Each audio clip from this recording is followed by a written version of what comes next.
ভাই বোন আইনের উত্তরাধিকার উনি যখন দেখেন যে ওনার ভাইকে ডাবল দেওয়া হয়, বোনকে সিঙ্গেল দেওয়া হয়, তখন ওনার কষ্ট লাগে। আপুকে একটা প্রশ্ন করি, আপু আপনি যখন বৈবাহিক সূত্রে আবদ্ধ হয়েছেন, আপনারও বিয়েটা দরকার, আপনার হাজবেন্ডেরও দরকার, কিন্তু হাজবেন্ড যখন 10 লক্ষ টাকা আপনাকে দেনমোহর দিল, তখন কি আপনার এটা কষ্ট লাগে নাই? ইসলাম তো নারীদেরকে রাজরানী বানিয়েছে। এখন কোন নারী যদি সে রাজধানী থেকে চলে গিয়ে চাকরানি হতে চায়, সেটা তো তার ব্যক্তিগত ব্যাপার। কেন স্বামী স্ত্রীর ক্ষেত্রে ধর্ষণ শব্দটা ব্যবহার করতে হবে? এই জায়গায় কি অন্য কোনো শব্দ নেই? নারী নির্যাতন হতে পারে, নারী অধিকার ক্ষুণ্ণ হতে পারে। আমাদের নার্গিস বানু আপু তিনি বললেন যে নারী সমাজ প্রতিবাদ করেনি, এটা সঠিক নয়, হয়তো ওনার দৃষ্টিতে পড়েনি। আমি আপনাকে সাইফুল সাগর ভাই, আজকের পেজ দ্য পিপল আপনি অনেক জরিপ করেছেন ইতিপূর্বে।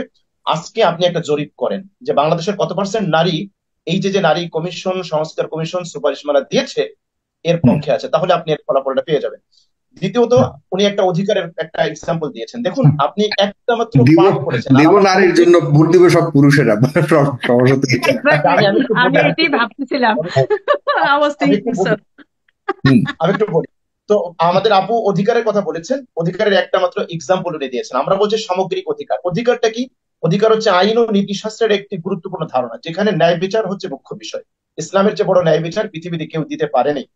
দ্বিতীয়ত, আপু একটা প্রশ্ন করলেন, ভাই বোন আইনের উত্তরাধিকার উনি যখন দেখেন যে ওনার ভাইকে ডাবল দেওয়া হয়, বোনকে সিঙ্গেল দেওয়া হয়, তখন ওনার কষ্ট লাগে। আপুকে একটা প্রশ্ন করি, আপু আপনি যখন বৈবাহিক সূত্রে আবদ্ধ হয়েছেন, আপনারও বিয়েটা দরকার, আপনার হাজবেন্ডেরও দরকার, কিন্তু হাজবেন্ড যখন 10 লক্ষ টাকা আপনাকে দেনমোহর দিল, তখন কি আপনার এটা কষ্ট লাগে নাই? যে আমাকে কেন 10 লক্ষ টাকা দিবে, আমারও তো হাজবেন্ডকে 5 লক্ষ টাকা দেওয়া আপনি উচিত কি ছিল। করে জানলেন আমি যে আমি সব? একটু আমি একটু না, শেষ করি, আপনি আমার একটা বলবেন প্রশ্ন বলবেন ভাই।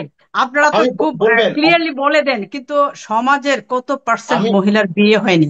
সমাজে কত আমি পার্সেন্ট একটু বলি বাবাদের শুধু মেয়েরা আছে? সমাজে কত পার্সেন্ট আমি মহিলাদের, একটু বলি 50% জনগণ হলো উইমেন। আপনারা উইমেনদেরকে এত আপনি আহ, প্রত্যেকটা প্রশ্নের জবাব দিব। আমি একটু শেষ জি। করি, পরে আপনি বলবেন, প্রয়োজনে আবার আপনার প্রশ্নের জবাব দিব, সমস্যা নাই। তো এ হুম। হলো 1 নম্বর কথা। 2 নম্বর হচ্ছে, আপনাকে দেখতে হবে ইসলামী লটা পুরোটা দেখতে হবে। আপনি ধরুন, আপনি একজন মেয়ে, আপনি স্ত্রী হিসেবে পাচ্ছেন, বোন হিসেবে পাচ্ছেন, মা হিসেবে পাচ্ছেন, আপনার হুম। অনেকগুলো পাওয়ার ক্ষেত্র আছে, কিন্তু আপনার খরচের জায়গা নেই। আপনি যদি ইসলামিক ল দেখেন, আপনাকে পুরো ইসলামিক লটা সামনে আনতে হবে। আপনি ইসলামিক ল এর একটা ধারা নিয়ে প্রশ্ন উত্থাপন করতে পারবেন না। আমি সহজে একটা এক্সাম্পল দিই, তাহলে এরপরে আমি আমার মূল আলোচনায় যাচ্ছি। এক্সাম্পলটা হলো, ধরুন একজন ব্যক্তির মাসিক আয় হচ্ছে 10 টাকা, আরেকজন ব্যক্তির মাসিক আয় হচ্ছে 20 টাকা। এখন মাস শেষে যদি আপনি ব্যালেন্স শিট তৈরি করতে চান, তাহলে আপনাকে আয় এবং ব্যয় উভয়টা দেখতে হবে। যে ব্যক্তির মাসিক ব্যয় হচ্ছে আয় হচ্ছে 20 টাকা, তার মাসিক ব্যয় হচ্ছে 18 টাকা। আর যে ব্যক্তির মাসিক আয় হচ্ছে 10 টাকা, তার মাসিক ব্যয় হচ্ছে 5 টাকা, বা নাই বললেই চলে। তাহলে মাস শেষে কার ইনকাম বেশি হবে? যে ব্যক্তি 10 টাকা ইনকাম করে, তার আয়টা বেশি হবে। দ্যাট ইজ ইসলামের ল। এটা আপনাকে বুঝতে হবে। ইসলাম, আপনি শুধু একটা ধারা নিয়ে প্রশ্ন উত্থাপন করেছেন। আমি আপনাকে বলি, দেখুন এক একটা ধারা আপনাকে বলি। বাবার ক্ষেত্রে, লালন পালন হওয়ার ক্ষেত্রে ইসলামী ল কি? ছেলে যখন প্রাপ্ত বয়স্ক হবে, অ্যাডাল্ট হবে, তখন ওই বাবার জন্য ওই ছেলের ভরণ পোষণের দায়িত্ব তার উপর অপরিহার্য নয়। সে যদি ছেলে অ্যাডাল্ট যদি হয়ে না গেলে বাবা থাকে, যেটা করবে, আমি আমি একটু ছেলে বলি, সন্তান না থাকলে? আমি একটু বলি প্লিজ, আমাকে শেষ করতে দেন। আমাকে জি, শেষ জি, করতে দেন। জি, আপনার বলুন। যত প্রশ্ন আছে, আপনার যত বলুন। প্রশ্ন আছে আমি জবাব দেবো, কিন্তু আমাকে একটু জি। শেষ করতে দেন। আপনি একটা হুম। একটা করে করেন। তাহলে ধরুন একটা ছেলে আছে, বাবার একটা মেয়ে আছে। তো ছেলেটার ভরণ পোষণ কতক্ষণ পর্যন্ত বাবা দিবে? ছেলে অ্যাডাল্ট হওয়া পর্যন্ত, এটা ইসলামী ল। মেয়ের কতক্ষণ পর্যন্ত ভরণ পোষণ দেবে? এখানে অ্যাডাল্টের কোনো প্রশ্ন নেই। এই মেয়েটার যতক্ষণ না পর্যন্ত স্বামীর ঘরে না যাবে, ততক্ষণ পর্যন্ত বাবা তার ভরণ পোষণ দিতে বাধ্য। তাহলে বাবার কাছ থেকে ভরণ পোষণ পাওয়ার ক্ষেত্রে মেয়ে অগ্রাধিকার পাচ্ছে। দ্বিতীয়, কোনো কারণে যদি এই মেয়েটা তালাক প্রাপ্ত হয়, অথবা স্বামী মারা যায়, সে যদি বাবার কাছে ফিরে আসে, বাবার অ্যাবিলিটি থাকলে মেয়ের ভরণ পোষণ দিতে সে বাধ্য, বাবাকে দিতে হবে। বাবা না থাকলে ইসলামী ল কি? বাবা না থাকলে ইসলামী ল হচ্ছে বড় ভাইকে এই বোনের ভরণ পোষণের দায়িত্ব নিতে হবে। সুতরাং ইসলাম তো মেয়েদের খরচের কোনো জায়গা রাখে নাই, টোটাল দায় দায়িত্বটা পুরুষের উপর দিয়েছে। ধরুন একটা মেয়ে যখন বিয়ে না হওয়া পর্যন্ত তার ভরণ পোষণের পুরো দায়িত্বটা হচ্ছে বাবার। বিয়ের পরে তার পুরো ভরণ পোষণের দায়িত্বটা হচ্ছে হাজবেন্ডের। হাজবেন্ড না থাকলে তার ছেলে, ছেলে না থাকলে বাবা, বাবা না থাকলে দাদা। যদি কেউ না থাকে, ইসলামী যদি রাষ্ট্র ব্যবস্থা থেকে এই সকল মহিলাদের দায়িত্ব নেবে রাষ্ট্র। ইসলাম তো আপনার উপরে, কোনো মেয়ের উপরে তার চাকরি করাকে বাধ্যতামূলক করে নাই। ইসলাম তো নারীদেরকে রাজরানী বানিয়েছে। এখন কোন নারী যদি সে রাজধানী থেকে চলে গিয়ে চাকরানি হতে চায়, সেটা তো তার ব্যক্তিগত ব্যাপার। সুতরাং আপনি আমাকে বলেন যে ইসলাম পুরো লটা যদি আপনি দেখেন, তাহলে এই জায়গায় প্রশ্ন উত্থাপন করার কোনো জায়গা নাই। আপনি দেখলেন আপনি যেটা বললেন সেটা হচ্ছে মৃত্যুর পরে। জীবদ্দশায় ইসলামী ল হচ্ছে, জীবদ্দশায় কোনো ব্যক্তির একটা ছেলে আছে একটা মেয়ে আছে, এই জায়গায় সে ছেলেকে 500 টাকা দিবে আর মেয়েকে 200 টাকা দিবে, ইসলাম এটা অ্যালাউ করে না। ছেলেকে যদি 500 টাকা দেয় জীবদ্দশায়, মেয়েকে 500 টাকা দিতে হবে। ছেলেকে যদি 1000 টাকার একটা জামা দেয়, মেয়েকে 1000 টাকা জামা দিতে হবে। এখানে কোনো ধরনের কোনো তারতম্য চলবে না। স্পষ্ট হাদিস আছে, নোমান ইবনে বাশীর রাদিয়াল্লাহু তাআলা আনহু, তার থেকে হাদিস আসছে। তিনি বলেন যে আমার বাবা আমার হাত ধরে রসুলের কাছে নিয়ে আসছে, এসে বলে, ইয়া রাসূলুল্লাহ, আমি আমার এই ছেলেটাকে স্পেশাল কিছু দিতে চাই, তার মা খুব পীড়াপিড়ি করতেছে, আপনি সাক্ষী থাকুন। নবীজি বললেন, তোমার কি আর কোনো সন্তান নেই? আছে। সব সন্তানকে কি সমান দিয়েছো? তিনি বললেন যে না। নবীজি বললেন, এই জুলুমের সাক্ষী আমি হতে পারবো না। দেখুন ইসলামের ব্যবস্থা কত চমৎকার। তার মানে হচ্ছে জীবদ্দশায় আপনি ছেলে আপনাকে পরবর্তীতে কামাই করে খাওয়াবে, এজন্য ছেলের প্রতি আপনার একটা এক্সট্রা ভালোবাসা থাকবে, এক্সট্রা দরদ থাকবে। ছেলেকে আপনি ইংলিশ মিডিয়ামে পড়াবেন আর মেয়েকে যেমন তেমন একটা স্কুলে পড়াবেন, নো, ইসলাম এটা অ্যালাউ করে না। ইসলাম এই জায়গাটায় একেবারে 100-এ 100 সমান সমান অধিকার নিশ্চিত করেছে। শুধুমাত্র মৃত্যুর পরে যদি কোনো সম্পদ থেকে থাকে, সেটা বন্টনের নীতি হলো ওই জায়গায়। আমি আরেকটা এক্সাম্পল দিই। ধরুন এক ব্যক্তি মারা গিয়েছে, কোনো এক ব্যক্তি, তার একটা ছেলে আছে, তার একটা মেয়ে আছে। মিরাজ সূত্রে ছেলে পেয়েছে 2 লক্ষ টাকা আর বোন পেয়েছে 1 লক্ষ টাকা। তাহলে এখন এই বোনের বিয়ে হয় নাই, বোনের 1 লক্ষ টাকা নিয়ে ধরুন ইসলামী ব্যাংকে ডিপোজিট করে রেখে দিয়েছে, আর ছেলের 2 লক্ষ টাকা তার কাছে আছে। এখন যতদিন না পর্যন্ত এই মেয়ের বিয়ে হবে, ইসলামী ল অনুযায়ী তার সমস্ত ভরণ পোষণের দায়িত্ব ভাইয়ের। ভাই তার টাকা খরচ করে তাকে বিয়ে দেবে। এখন ধরেন বিয়ের পর্যন্ত তার বোনের পিছনে খরচ গুলো 50,000 টাকা। এরপরে বোনকে বিয়ে দিয়েছে, সেই জায়গায় দেনমোহর হিসেবে সে পেয়েছে আরো 1 লক্ষ টাকা, ফর এক্সাম্পল। এখন হলো বোনের 2 লক্ষ টাকা। এই বোনকে বিয়ে দিতে গিয়ে ভাইয়ের খরচ গেছে আরো 50,000 টাকা, তার 1 লাখ শেষ। এরপরে ভাই বিয়ে করেছে, 1 লক্ষ টাকা স্ত্রীকে দেনমোহর দিয়েছে, এবার ভাইয়ের ব্যালেন্স শূন্য। কিন্তু বোন, তার 2 লক্ষ টাকা আছে। তার এই 2 লক্ষ টাকায় না ভাই হস্তক্ষেপ করতে পারবে, না স্বামীর কোনো অধিকার আছে স্ত্রীর 2 লক্ষ টাকায় কোনো টাচ করার। এজন্য আমার প্রিয় বোন, আপনাকে আমি বলবো যে ইসলামী লটাকে আমাদের পূর্ণাঙ্গ দেখতে হবে। ইসলাম নারীদেরকে খরচের কোনো জায়গা রাখে নাই।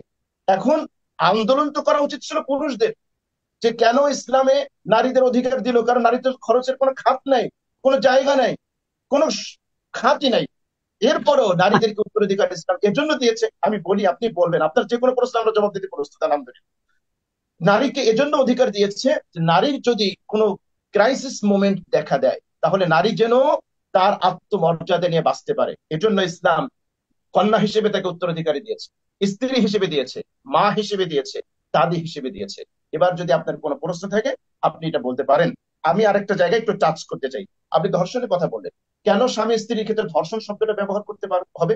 এই জায়গায় কি অন্য কোনো শব্দ নাই? নারী নির্যাতন হতে পারে, নারী অধিকার ক্ষুণ্ণ হতে পারে। আপনি তো স্বামী স্ত্রীর একটা মধুময় একটা দাম্পত্য জীবন, সেই জায়গায় যদি ধরে নিলাম যুক্তিতর্কের ক্ষেত্রে হ্যাঁ জোরের কিছু থাকে, কিন্তু সেই জোরের ভিতরে তো কোনো ভালোবাসার একটা দাবি আছে। হ্যাঁ, যদি এমন হয়েই থাকে যে সেখানে পাশবিকতা কিছু আছে, আপনি ধর্ষণ শব্দ কেন এখানে ইউজ করবেন? আপনি নারী নির্যাতন শব্দ ব্যবহার করেন। ধর্ষণ শব্দটার মানে কি? মানে হচ্ছে একটা, ধর্ষণ শব্দটা সামনে আসলেই আমাদের একটা পৈশাচিক চিত্র আমাদের সামনে চলে আসে, একটা জিঘাংসা, একটা নৃশংসতা, একটা পশুত্ব। সেইটাকে আপনি এনে স্বামী স্ত্রীর এই জায়গায় লাগিয়ে দেবেন, এটা কি স্বামী স্ত্রীর দাম্পত্য জীবনকে মজবুত করবে না আরো ঠুনকো করবে, সেটা আমাদের ভাবার বিষয়। পশ্চিমা সমাজ ব্যবস্থায় আপনি দেখেন, আপনি আমাকে অনেস্টলি বলেন তো, আমাদের দেশের যে পারিবারিক প্রথা এখনো যতটা অটুট আছে, আপনি ওয়েস্টার্ন কালচার দেখেছেন, অস্ট্রেলিয়া থাকেন, ওইখানের পারিবারিক প্রথা কি এতটা মজবুত আছে? নেই। এটা মিকাইল গর্বাচেভ তিনি তার পুস্তিকা বইতে নিজে লিখেছেন। আমরা সামাজিক, আমরা শৈল্পিক বিপ্লবের মাধ্যমে নারীদেরকে ঘর থেকে বের করে আমরা কিছুটা অর্থনৈতিক উন্নতি সাধন করেছি বটে, কিন্তু আমাদের নতুন একটা আন্দোলন করা দরকার, যাতে নারীরা আমাদের পারিবারিক প্রথা আমরা অটুট রাখতে পারি। এর বিনিময়ে আমাদের পারিবারিক প্রথা ভেঙে খান খান হয়ে গিয়েছে। আজকে আপনি ইউরোপ আমেরিকার দিকে দেখেন, যখন একজন নারী বৃদ্ধ হয়ে যায়, তার ঠিকানা কোথায় হয়? আজকে দেখবেন সেখানে আপনার সেখানে ওয়ার্ল্ড কেয়ার, সেখানে বৃদ্ধাশ্রম তৈরি হয়েছে। আজকে আপনি দেখেন তো, হতে পারি আমাদের অর্থনৈতিক অনেক অসচ্ছলতা আছে, কিন্তু তারপরেও আমরা, আমাদের মায়েরা, আমাদের বাবারা যখন বৃদ্ধ হয়, আমরা তো তাদেরকে নিয়ে থাকি। এই কালচারটাকে আপনি ডিনাই করতে পারবেন না। কিন্তু ওয়েস্টার্ন কালচার আপনি কি দেখেন, সেখানে অর্থের ছড়াছড়ি আসে বটে, আপনার কিছু কিছু জায়গায় আপনারা সেগুলো এনে সেগুলোকে ব্যবহার করতে এক্সাম্পল হিসেবে তৈরি করতে পারেন না। আপনাকে সামগ্রিক টোটাল লাইফ দেখতে হবে। এই আলোর মধ্যেও যে অন্ধকার আছে। একজন নারী যখন বৃদ্ধ জি। হয়, শুধু অর্থই কি তার জীবনে সবকিছু?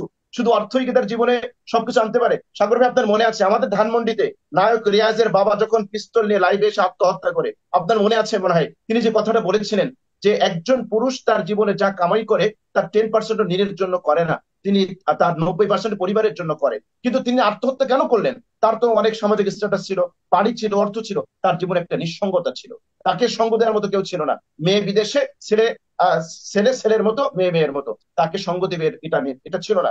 আজকে আমাদের কালচার, আমাদের ধর্মীয় অনুভূতির জায়গা থেকে আমাদের মা যখন বৃদ্ধ হয়, বাবা যখন বৃদ্ধ হয়, আমরা তো এই শিক্ষা লাভ করেছি যে এক এই মা রিয়াজের এই বাবা শ্বশুর। আমার জান্নাত। হুম, আমি একটু শেষ করছি। হুম, এই মা শেষ এই বাবা করুন। আমার জান্নাত, আমরা তাদেরকে আগলে রাখি, বুকে রাখি। কিন্তু ওয়েস্টার্ন কালচারে আমরা কি দেখি? সেখানে পারিবারিক প্রথা ভেঙে খান খান হওয়ার কারণে সেখানে জাপানে আজকে আপনি কি দেখছেন, যেখানে মৃত্যুর পূর্বে একজন মানুষ, তাকে নতুন নতুন অর্গানাইজেশন তৈরি হয়েছে, তার লাশটা পরিষ্কার করার জন্য সেই অর্গানাইজেশন টাকা দিয়ে যেতে হয়, যাতে করে মরে পচে থাকলে সে সেজন্য পরিষ্কার করতে পারে। এটা কিন্তু আমরা কালচার বলতে পারি, এটা সভ্যতা বলতে পারি না। সুতরাং আজকে যারা পারিবারিক প্রথা আমাদের ভেঙে খান খান করার জন্য যারা ওগুলো আমদানি করতে চায়, আমরা তাদের বিরুদ্ধে সোচ্চার। তবে আমরা যতটা নারী অধিকারের কথা বলি, আলহামদুলিল্লাহ, আপনি দেখেন নারী নির্যাতনের যতগুলো খাত আছে, যারা ইসলামের প্র্যাকটিসিং মুসলিম তাদের দ্বারাই সবচেয়ে কম। আপনি নারী পাচার বলেন, নারী নির্যাতন বলেন, যৌতুক বলেন, অ্যাসিড নিক্ষেপ বলেন, আরো তালাক বলেন, যত যা বলেন, এর সাথে যারা প্র্যাকটিসিং মুসলিম যত বেশি যে প্র্যাকটিস করবে, তার সাথে এই জায়গাগুলো থেকে বেশি। কেন? আমরা জানি, আমার রসূল বলেছে তোমরা নারীদেরকে সম্মান করবে। তোমাদের মধ্যে সবচেয়ে নিকৃষ্ট ব্যক্তি হলো ওই ব্যক্তি যে তার স্ত্রীদের সাথে খারাপ আচরণ করে। তোমাদের মধ্যে সবচেয়ে ভালো ওই ব্যক্তি যে তার স্ত্রীদের কাছে ভালো। কোরআন বলছে তোমাদের যেরকম অধিকার আছে, স্ত্রীদের অধিকার আছে। সুতরাং আমাদের যেই জায়গাটায় আপত্তি, সেটা হলো নারী নির্যাতনের এত জায়গা আছে, সেই জায়গাগুলো রেখে দিয়ে আপনি যেগুলো আমাদের কোরআনের সাথে সাংঘর্ষিক, যেগুলো ইসলামের সাথে সাংঘর্ষিক, আমার কৃষ্টি কালচার, আমার তাহজিব তামাদ্দুন, আমার সংস্কৃতিকে তো আপনি উপেক্ষা করতে পারবেন না। এই জায়গায় এসে আপনি কুঠারাঘাত করবেন, এটা তো আমরা মেনে নেব না। ধন্যবাদ সাহেব।